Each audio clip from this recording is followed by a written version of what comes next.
people who are raising chickens for food, they want to be able to bring the chickens in sometimes maybe to take care of them. There's also some cultural rituals I've heard of, or times of the year or for occasions where having them come inside makes sense too.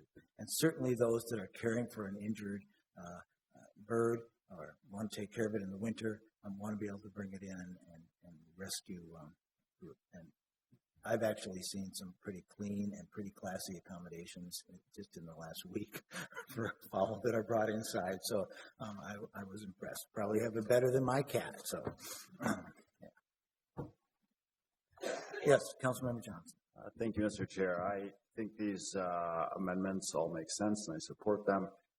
On the issue of whether or not chickens should be allowed inside, I can see a lot of people just wanting to have them go into their garage. And then as our chicken advocates would note as well, there's a lot of tropical varieties that are less hardy in the colder weather, where it makes sense to give them perhaps more respite than you can get in the coop from just a passive heater or something like that. On the issue of being allowed in dwellings with 3 or more units, I think that's fine too. I mean, people have leases. They say you can't have dogs or cats, and otherwise, some places do have leases that allow animals, but usually they're pretty restrictive, and I don't think we should hold back if a condo association wants to approve putting a community coop up on the roof or something like that. With the companion animal definition, I understand it will add maybe a little bit of clarity because companion animal is mentioned throughout this. I also do think, though, it's important to note that you could have a fowl, chicken that matches the definition of fowl that is for agricultural purposes, but not specifically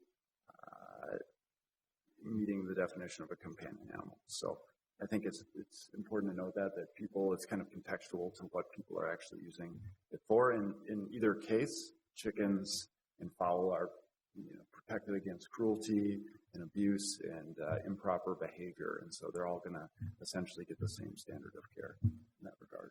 So it might be a little bit of splitting hairs, I guess, when it comes to the definition of companion animal in this. So thank you, Mr. Chair. Yeah. Thank you. Appreciate the discussion. I think we're almost ready. I think we're on the verge of making a unanimous recommendation to the council, but we'll see. Let's take the vote. All those in favor of, I guess, these amendments first, and then maybe we'll have to vote on the whole amended ordinance. So I'll move all 4 of these at once. Then all those in favor, please say aye. Aye. Any opposed? Those amendments carry. And then I think we should probably take a final vote on the ordinance as amended. And I see some comments. I'm not sure. I think we were up first, Councilman. All right, thank you, Mr. Chair. I just wanted to especially recognize our staff for this. As I said earlier, this is about, 70 pages probably in a Word document. Joel Fussy, who has done an incredible job with this from the city attorney's office, said in his decades of service he's never seen this comprehensive of an ordinance change. And that's a big deal, a really big deal. It's a lot of work. Staff have put so much time into making sure that this is really well done, as you can even see by just even the small minor technical amendments brought forward today.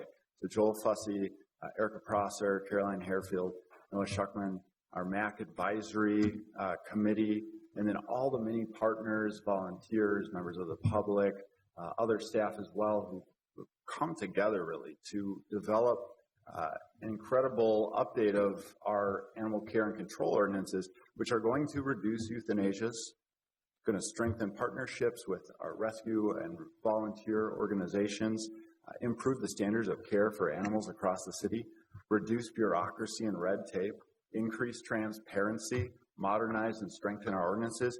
I'm sure there's even more ways to look at this that I'm forgetting about, but it's just great work. Really great work. And I also, as I said at the last meeting, I'm so impressed by the level of engagement and outreach and partnership. So it sets a new high bar that I think other cities are going to look at and adopt. And in addition, hopefully we'll see a lot of additional animals being adopted. But thank you very much for your work. Thank you, Councilmember Gordon. Thank you, Mr. Chair. And I, too, just wanted to add thanks to Councilmember Johnson as well, but truly a monumental effort by staff to review and work through this, and the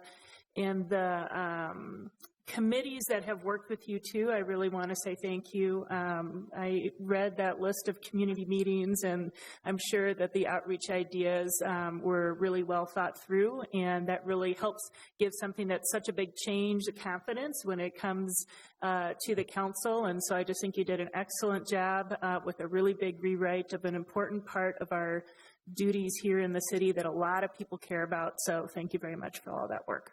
Thank you. Okay, seeing no further comments, then all those in favor, please say aye. Aye. Any opposed? Any abstentions? Okay, that passes then. And seeing no further business before us, this meeting is adjourned. Thank you. Congratulations.